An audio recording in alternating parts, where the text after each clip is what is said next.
Вижте какъв лиазон ще направят земетресенията към един бивш кратер на вулкан. Слава Богу, угаснал преди много години Витоша. Е първият парк в България и на Балканския полуостров. Той е ценен не само заради биоразнообразието си, културно-историческото наследство, но и заради близостта до столицата. За поддържането му са усвоени повече от 1 милион и 280 хиляди лева от оперативна програма «Околна среда». За какво се ползват парите, вижте в следващия репортаж. Южната част на Витоша е по-малко позната, но доста интересна. Ландшафтът е по-мек, пространствата обширни.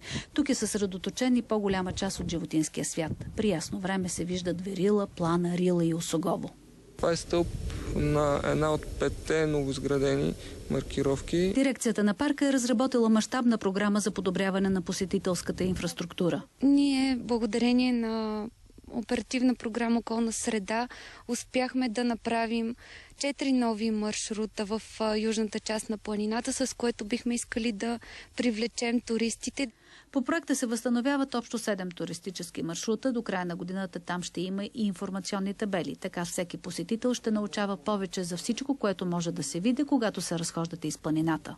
Колко от вас, например, знаят, че европейският лалугер е строго защитен вид и е важна част от хранителната верига на хищните птици?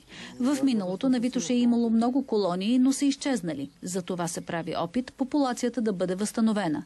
20 лалугера са преселени от Стара планина в специална адаптационна ограда над село Ярлово.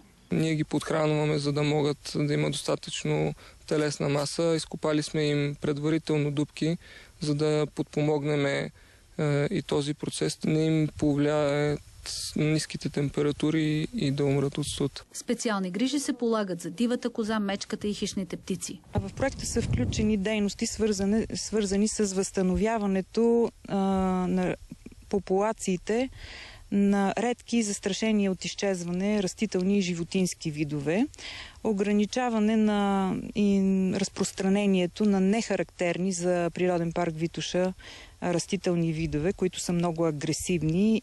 В същото време ще се възстановят крайбрежните съобщества на Бяла телша по поречието на Кортова река. От дирекцията на парка вярват, че така планината ще стане по-привлекателна за туристите, но ще съхрани и дивия си облик.